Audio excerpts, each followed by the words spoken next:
اس programme کے اخراجات جو اسمر منسٹریز کے دوست اور پارٹنرز ادا کرتے ہیں۔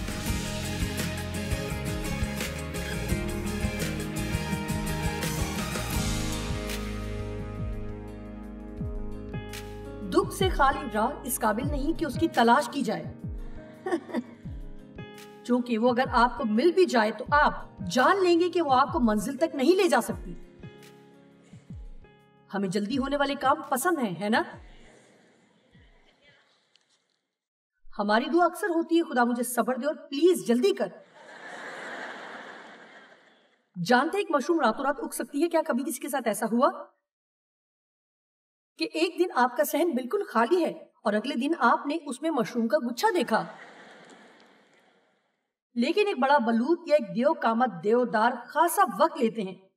میں آپ سے ایک سوال کرنا چاہتی ہوں، کیا آپ ایک مشروم بننا چاہتے ہیں یا راست بازی کا ایک بڑا درخت؟ ہمارے یہاں بہت سے مشروم مسیحی پائے جاتے ہیں۔ دیکھیے، بائبل میں ایسا کوئی حوالہ نہیں ہے جو کہے کہ تم مشروم ہو، لیکن یرمیہ 17 کی 8 کہتی ہے کیونکہ وہ اس درخت کی مانند ہوگا جو پانی کے پاس لگایا جائے اور اپنی جڑ دریا کی طرف پھیلائے، اور جب گرمی آئے تو اسے کچھ خطرہ نہ ہو بلکہ اس کے پتے ہرے رہیں اور خشک سالیکوں سے کچھ خوف نہ ہو اور پھل لانے سے باز نہ رہے۔ اب غور کیجئے، خدا یہ چاہتا ہے تاکہ مشروم جو راتوں رات پھوٹ نکلے اور کوئی آئے اور اسے پیروں تلے کچل ڈالے۔ وہ چاہتا ہے کہ ہم خدا میں لگیں اور جڑ پکڑے رہیں۔ میرا مطلب وہ چاہتا ہے کہ لوگ خدا میں گہرے ہوں، گہرائی سے مسیح میں اگیں اور جڑ پکڑے رہیں اور اس کے پیار میں اور خدا کے کلام کے قوانین میں قائم رہیں۔ سو جب آپ کی زندگی میں کوئی طوفان چل رہا ہو تو آپ کی قوت کسی ایسی چیز سے آ رہی ہے جسے لوگ دیکھ نہیں سکتے، کیونکہ آپ کی جڑیں ایسی جگہ ہیں جو اب بھی آپ کو قوت بخش رہی ہیں اور آپ پھل لا رہے ہیں۔ سمجھیے، خشک سالی کے پورے سال میں آپ نے پھل دینا بند نہیں کیا، کیونکہ آپ کی زندگی کا وسیلہ آپ کے حالات نہیں ہے بلکہ وہ وسیلہ کوئی گہری چیز ہے۔ کیا آپ مشروم بننا چاہتے ہیں یا راست بازی کا بڑا درخت؟ آپ ایک بمپر اسٹیکر لے کر اپنی گاڑی پر لگا سکتے ہیں اور اپنے گلے میں ایک صلیب لٹکا سکتے ہیں۔ ذہن کا میدان جنگ خرید کر اسے ہر وقت اپنے ساتھ رکھ سکتے ہیں۔ لکھا ہے تم انہیں ان کے پھلوں سے پہچان لوگے۔ آمین۔ کیا آپ خشک سالی کے پورے سال میں پھل لا سکتے ہیں؟ جب چیزیں آپ کے حق میں نہ ہوں، آپ کتنی دیر میں دوسرے لوگوں سے چڑ جاتے ہیں؟ آپ میں سے کتنے جانتے ہیں کہ لاوے کا پتھر کیسا ہوتا ہے؟ زیادہ لوگ نہیں۔ جی، یہ جو ہے سو ہے۔ جانتے ہیں اس سے زیادہ بے کشش چیز شاید ہی کچھ ہو۔ اسے خدا نے بنایا ہے، میں نے نہیں۔ واو! ہم میں سے بہت سے باہر سے بالکل ایسے ہی ہیں۔ آپ مسیحی ہوتے ہوئے باہر سے ایسے بھی لگ سکتے ہیں، لیکن یہ وہ ہے جو اندر ہے۔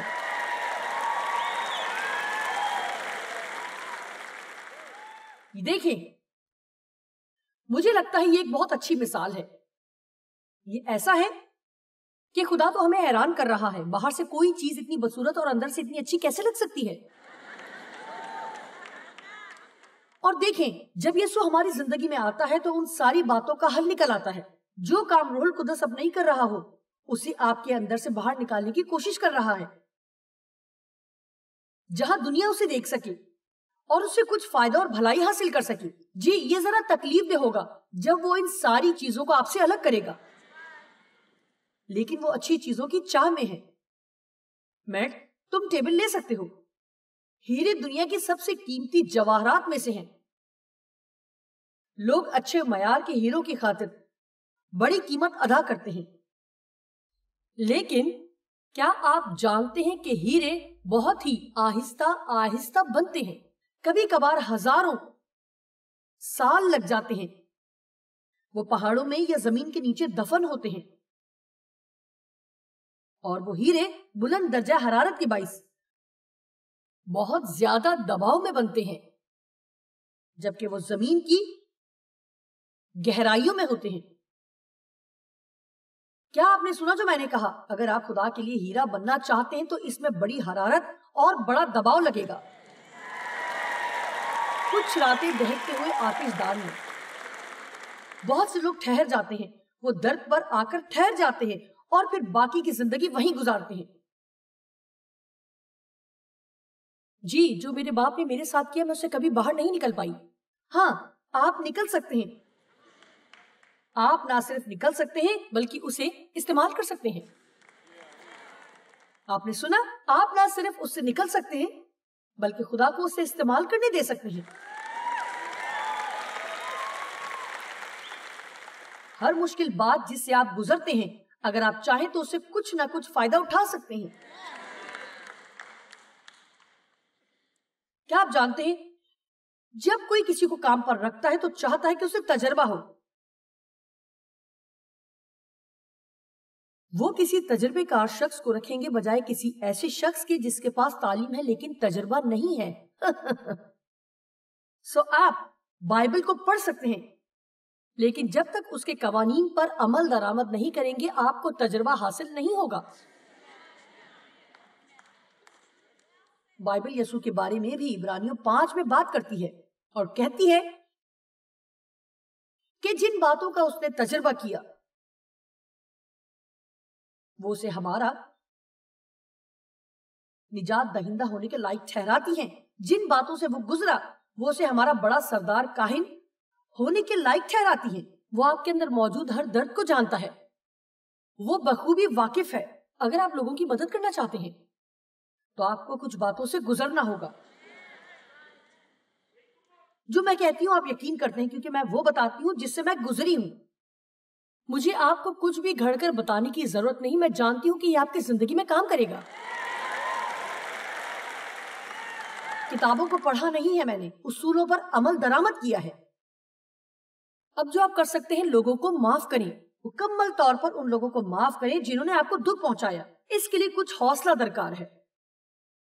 جانتے ہیں کوئی بھی اپنی زندگی ایسے لوگوں سے نفرت کرتے ہوئے گزار سکتا ہے جنہوں نے انہیں تکلیف دی ہو اور ان کا برا چاہا ہو، لیکن ان باتوں کو خدا کو سونپنے میں ہمت درکار ہے۔ جائیں اور جتنے لوگوں کی آپ مدد کر سکتے ہیں کریں اور دیکھیں خدا آپ کی زندگی میں آپ کا بدلہ لے گا۔ سمجھیے، کسی عام انسان کی طرح نہ ہو جو باقی سب کسی کام کرتا ہے، بلکہ کچھ بہتر بنتے ہیں۔ یسوع کو اس پر خوش ہونے دیتے ہیں کہ اس نے ہمارے گناہوں سے رہائی کے لیے قیمت ادا کی ہے، کیونکہ ہم در حقیقت خود سے کچھ کر رہے ہیں۔ آمین۔ آپ جس بھی مسئلے سے اس وقت گزر رہے ہیں، جو بھی بات آپ کو درپیش ہے، شاید وہ زیادتی لگے، وہ زیادتی ہو سکتی ہے۔ بائبل دراصل کبھی نہیں کہتی کہ زندگی خوبصورت ہے، لیکن یہ بتاتی ہے کہ خدا انصاف کا خدا ہے۔ اس کا مطلب ہے کہ وہ غلط چیزوں کو صحیح کرتا ہے۔ یہ خدا کے اندر میری پسندیدہ خوبیوں میں سے ایک ہے کہ وہ انصاف کا خدا ہے۔ مجھے اس پر کلام سنانا بہت پسند ہے کیونکہ میں نے خدا کو بری چیزوں کو لے کر جو میرے ساتھ ہوئی میری بھلائی کے لیے اچھا کرتے ہوئے دیکھا ہے۔ لیکن اگر آپ چاہتے ہیں کہ آج بھی ایسا ہی ہو تو آپ کو اپنے رویے کو بدلنا ہوگا۔ سنیں، آپ آج ہی یہ کہیں کہ آج کے بعد میں اپنی مشکلات کے لیے کسی دوسرے کو الزام نہیں دوں گی۔ آج کے بعد میں کسی بھی دن خود پر افسوس کر کے اس دن کو ضائع نہیں کروں گی۔ آج کے بعد مجھ میں کڑواہٹ اور معافی نہ کرنے کی روح نہ رہے گی۔ میں خدا کے طریقے سے چلوں گی۔ سمجھیے، میں خدا کے طریق سے چلوں گی اور دیکھوں گی کہ کیا ہوتا ہے۔ دکھ سے خالی اس راہ کی تلاش نہ کریں۔ میں ایک دن ایک گلی میں ڈرائیو کر رہی تھی اور میں نے نو پارکنگ کا سائن دیکھا، لکھا تھا کہ کسی بھی وقت پارک نہ کریں، کہ خدا نے مجھے پیغام کے لیے ایک موضوع دیا ہے اور بہت بار مجھے جب موضوع مل جاتا ہے تو اس کے ساتھ ہی پیغام بھی آ جاتا ہے، اور میں نے سوچا جیسا کہ آپ جانتے ہیں کہ لوگ ایسا کرتے ہیں، وہ اپنی گاڑی نقطۂ درد پر آ کر روک دیتے ہیں۔ دیکھیں، میں بھی ٹھہر سکتی تھی۔ جب میں 18 سال کی تھی، کڑواہٹ کے ساتھ، قہر کے ساتھ، غضب کے ساتھ اور دھوکہ دہی کے ساتھ، اور نہ کسی پر اعتبار کر پاتی اور کبھی ایک اچھے رشتے کو قائم نہ رکھ پاتی، لیکن میں نے خدا کے طریقے کو اپنایا۔ اس لیے آج میں آپ کی مدد کر رہی ہوں۔ اور آپ جانتے ہیں کہ اسرائیلی ایک بہت بڑی مشکل میں تھے۔ خدا انہیں مصر کی غلامی سے چھڑا رہا تھا اور وہ ایک مشکل جگہ پر پھنس گئے تھے۔ ان کے پیچھے مصری فوج تھی اور آگے لال سمندر تھا، اور وہ موسیٰ کے سامنے چلا رہے تھے اور موسیٰ خدا کے سامنے چلا رہا تھا۔ اور خروج 14:15 میں لکھا ہے کہ خداوند نے موسیٰ سے کہا کہ تو کیوں مجھ سے فریاد کر رہا ہے؟ بنی اسرائیل سے کہہ کہ وہ آگے بڑھیں۔ سو میرے پاس آپ کے لیے کلام ہے کہ وہاں بیٹھ کر رونا اور اپنے ماضی کے لیے ماتم نہ کریں، اور جو آپ کو نہیں ملا، اور جو لوگوں نے آپ کے ساتھ کیا، اور جو لوگوں نے آپ کے لیے نہیں کیا، ان سب سے آگے بڑھیں۔ سمجھیے، زندگی کی گاڑی کو پارکنگ سے نکالیے، کہیں چلنے کا وقت ہے۔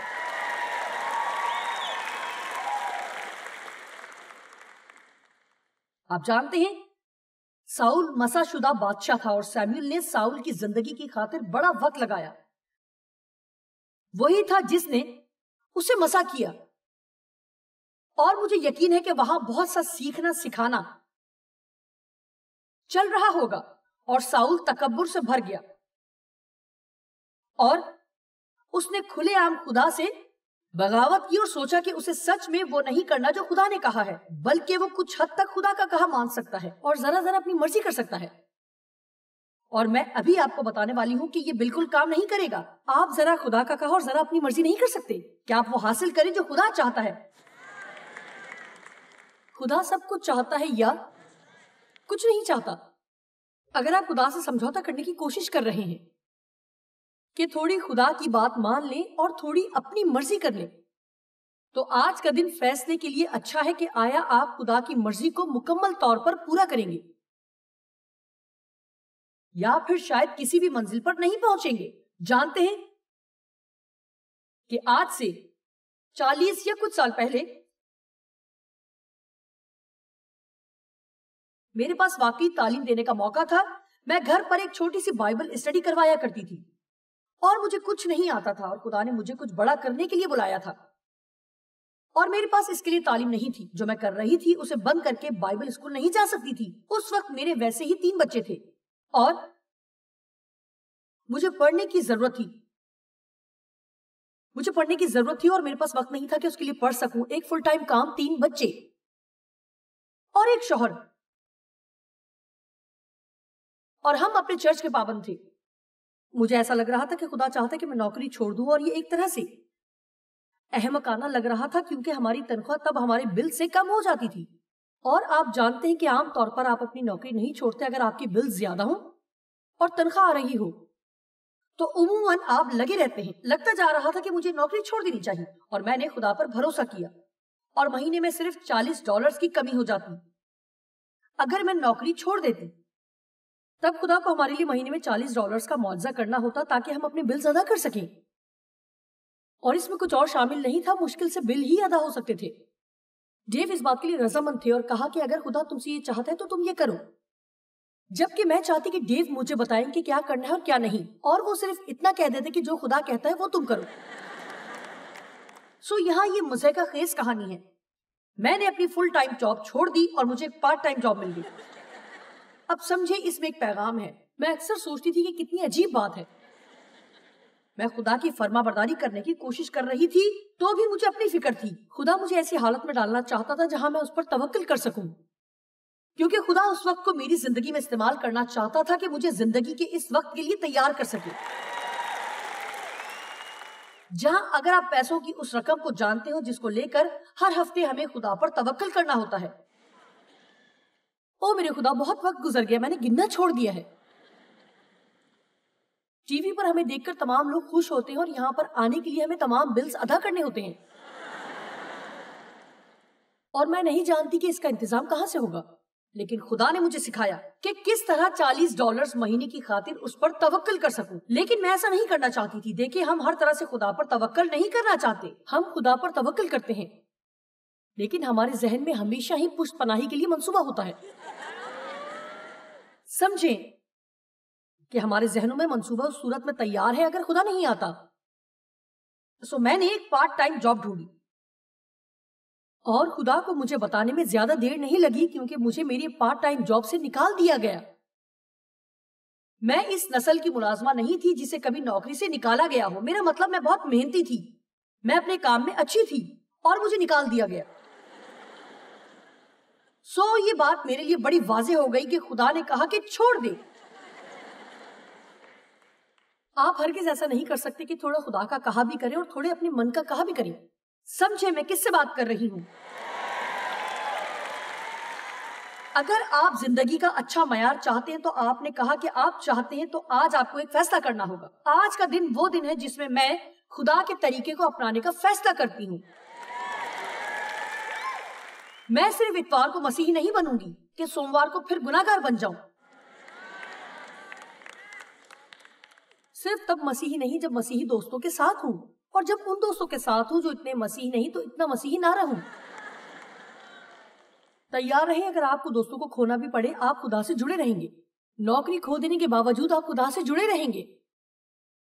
گھرانے کے لوگوں کی مخالفت کے باوجود آپ خدا سے جڑے رہیں گے۔ سمجھیں، اگر آپ اس کے بارے میں سنجیدہ ہیں تو آپ کو اس کے لیے قیمت ادا کرنی پڑ سکتی ہے۔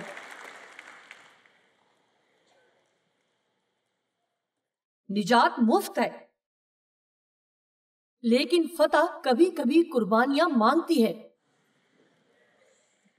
کیا آپ سمجھے؟ سنیے، ساؤل نے خود کو مشکل میں ڈال لیا، اور خدا نے کہا نہیں، تو صحیح بادشاہ نہیں ہے۔ سو اس نے بادشاہ ہونے کا موقع گنوا دیا، اور اس بات نے سیموئل کو بہت دکھ دیا کیونکہ اس نے اس کی زندگی میں اپنا بہت وقت دیا تھا۔ سو وہ ساؤل کے لیے رونے لگا، اور سیموئل نبی ساؤل پر ماتم کر رہا تھا۔ اور پہلا سیموئل 16 میں درج ہے کہ خداوند نے سیموئل سے کہا تو کب تک ساؤل کے لیے غم کھاتا رہے گا؟ جس حال کہ میں نے اسے بنی اسرائیل کا بادشاہ ہونے سے رد کر دیا ہے، تو اپنے سینگ میں تیل بھر اور جا، میں تجھے بیت لحمی یسی کے پاس بھیجتا ہوں، کیونکہ میں نے اس کے بیٹوں میں سے ایک کو اپنی طرف سے بادشاہ چنا ہے۔ اب یہاں پیغام ہے جو کہ میری سمجھ میں آتا ہے کہ اچھا، اس سے کام نہیں بنا کہ آپ کتنی دیر تک اس کام کے لیے روتے رہے جو نہیں ہوا۔ میرے پاس ایک نیا منصوبہ ہے، خدا کہتا ہے۔ سمجھے، میں آپ سے بات کر رہی ہوں۔ آپ میں سے کچھ اس کے لیے رو رہے ہیں جو نہیں ہوا، لیکن خدا کے پاس ایک نیا منصوبہ ہے۔ لازم ہے کہ کوئی اس وقت کے لیے شور مچائے۔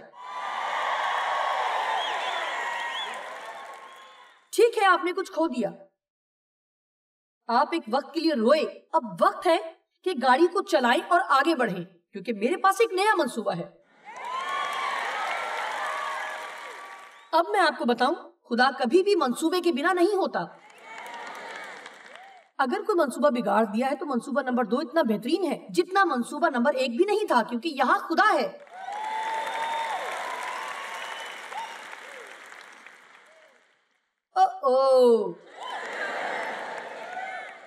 خدا نے ہمیں بنایا تاکہ ہم ہمیشہ آگے بڑھیں، کبھی پیچھے نہ جائیں۔ خدا بہت معمولی لوگوں کو غیر معمولی کام کرنے کے لیے استعمال کرتا ہے، لیکن آپ کو بالکل خدا کے طریقے ہی سے چلنا ہوگا۔ آپ اپنی من چاہی جگہ نہیں ٹھہر سکتے کہ آدھا راستہ چلیں، تھوڑی فرما برداری اور تھوڑی نافرمانی نہیں۔ پیدائش 11 باب کی 31-32۔ تارا جو کہ ابرام کا باپ تھا، تارا نے اپنے بیٹے ابرام کو اور اپنے پوتے لوط کو جو ہاران کا بیٹا تھا اور اپنی بہو ساری کو جو اس کے بیٹے ابرام کی بیوی تھی ساتھ لیا، اور وہ سب کسدیوں کے اور سے روانہ ہوئے کہ کنعان کے ملک میں جو کہ وعدہ کی سرزمین تھی جائیں۔ سو خدا نے ابرام سے پہلے اس کے باپ کو وہاں جانے کے لیے کہا۔ میں سوچتی ہوں کہ خدا کو کتنے لوگوں کو چھاننا پڑتا ہے اس سے پہلے کہ کسی ایسے شخص تک پہنچے جو اس کی فرما برداری کرے۔ کیا آپ نے سنا؟ شاید آپ کے پاس کوئی موقع اسی وقت ہو اور آپ وہ پہلے شخص نہیں جس کو یہ موقع دیا گیا۔ خدا جب کسی کام کو کرنا چاہتا ہے تو کر کے ہی چھوڑتا ہے. جانتے ہیں کہ مرتکی نے آستر سے کیا کہا؟ خدا اپنے لوگوں کو چھڑائے گا اور اس نے تجھے موقع دیا ہے، لیکن اگر تو یہ نہ کرنا چاہے تو جان لے خدا ان کو کسی اور کے وسیلے چھڑا لے گا، اور کون جانے کہ تو ایسے ہی وقت کے لیے سلطنت کو پہنچی ہے.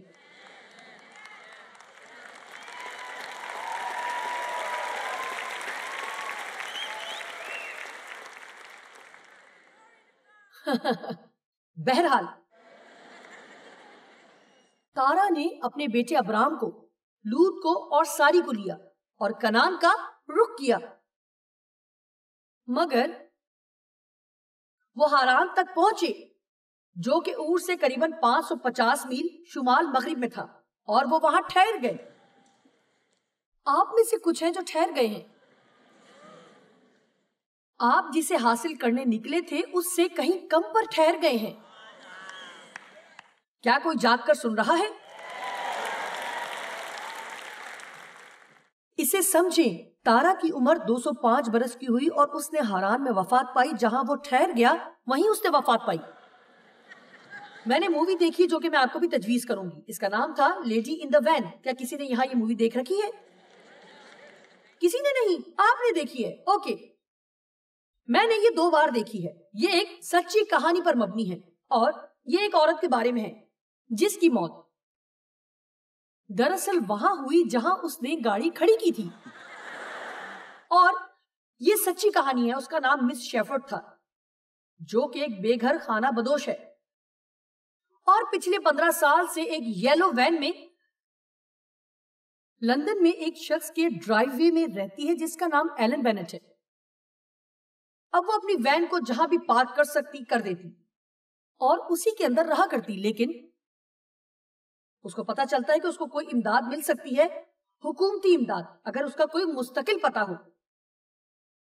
لیکن اس کا کوئی مستقل پتہ نہیں تھا، سو اس نے اس آدمی سے بات کی کہ اسے اپنے ڈرائیو وے میں گاڑی کھڑی کرنے دے، جو کہ چند ہفتوں کے لیے ہونا تھا. مگر اسے وہاں ٹھہرے 15 سال گزر گئے اور اس نے ایسا کیوں کیا؟ جی اسے بڑا دکھ ملا. جب وہ جوان تھی وہ واقعی خدا سے پیار کرتی تھی اور اس نے ایک کانوینٹ میں داخلہ لیا، اور وہ سسٹر جو وہاں کی سربراہ تھی اسے بالکل بھی پسند نہیں کرتی اور اس کے ساتھ اچھا سلوک نہ رکھتی، اور وہ بہت اچھا پیانو بجاتی اور اس کے پاس پیانو کا شاندار ہنر تھا. اور سسٹر جو کہ انچارج تھی اس نے کہا کہ خدا چاہتا ہے کہ تم اس چیز کی قربانی دے دو، اور اس نے اس سے وہ چھین لیا اور اسے بجانے نہ دیا، اور اس سے اس کا دل ٹوٹ گیا. اس کے بعد وہ پہلے جیسی نہ رہی، اور اس نے جب کانوینٹ چھوڑا تو یہ پرانی کھٹارا وین خریدی اور کہیں جا کر اسے یہ لوگ پینٹ کیا، اور وہ گاڑی چلا رہی تھی اور اس نے ایک آدمی کو اڑا دیا جو کہ گلی پار کر رہا تھا اور وہ مر گیا. یہ ہٹ اینڈ رن کی طرح تھا کیونکہ وہ ڈر گئی اور بھاگ گئی اور اس نے اپنی زندگی ٹوٹے دل کے ساتھ احساس جرم میں گزاری اس پرانی پیلی وین کے اندر، دماغی طور پر غیر متوازن. سو جب آخر کار وہ مری وہ اسی وین میں تھی، اسی ڈرائیو میں تھی، اور کہانی کے افسانوی حصے میں دکھایا جاتا ہے کہ وہ آسمان پر گئی اور پہلا شخص جو اس سے ملا وہی تھا جس کو اس نے مارا تھا. اب غور سے سنیں. اس نے اپنی ساری زندگی برباد کر لی احساس جرم میں رہتے ہوئے، اور وہ اسے کہتا ہے ویسے وہ تمہاری غلطی نہیں تھی کہ مجھے موت آئی، تم نے مجھے نہیں مارا، میں تمہارے راستے میں آ گیا تھا. میں سوچتی ہوں کہ آپ میں سے کتنے اپنی ساری زندگی احساس جرم میں کسی بات کا غم کرتے ہوئے گزار دیتے ہیں جس میں آپ کی کوئی غلطی نہیں.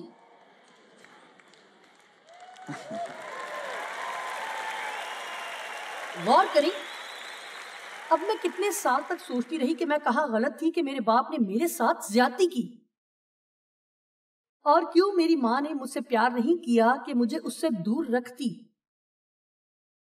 اور مجھے بچاتی، کہ اس میں میری غلطی نہیں تھی، مجھ میں کچھ غلط نہیں تھا. اگر کوئی آپ سے اچھا برتاؤ نہیں کرتا تو وجہ یہ نہیں کہ آپ میں کچھ برائی ہے، جی میرے خاوند نے مجھے چھوڑ دیا کیونکہ میں خوبصورت نہیں یا میں دبلی نہیں، کہ اگر مجھ میں یہ ٹھیک ہوتا یا وہ ٹھیک ہوتا۔ میں آپ کو کچھ بتانا چاہتی ہوں، جب لوگ آپ سے اچھا برتاؤ نہیں کرتے تو وجہ یہ نہیں کہ آپ میں کچھ برائی ہے، بلکہ برائی ان میں ہے۔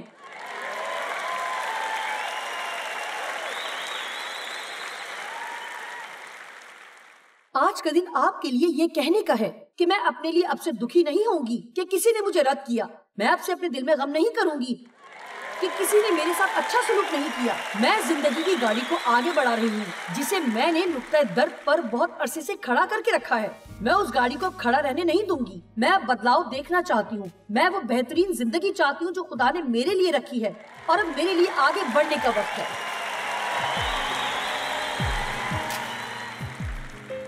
اس شخص کی مانی نہ بنے جو اپنے نقطۂ درد پر ٹھہر جاتا ہے اور باقی کی زندگی وہیں گزار دیتا ہے۔ چلتے رہیں چاہے جیسی بھی راہ آپ کے سامنے ہو، جب تک آپ اس نجات تک نہیں جاتے جو خدا نے آپ کے لیے رکھی ہے۔ ذہنی شفا کو لیں اور خدا کو موقع دیں، اور اپنے تجربے کو دوسروں کی مدد کے لیے استعمال کریں۔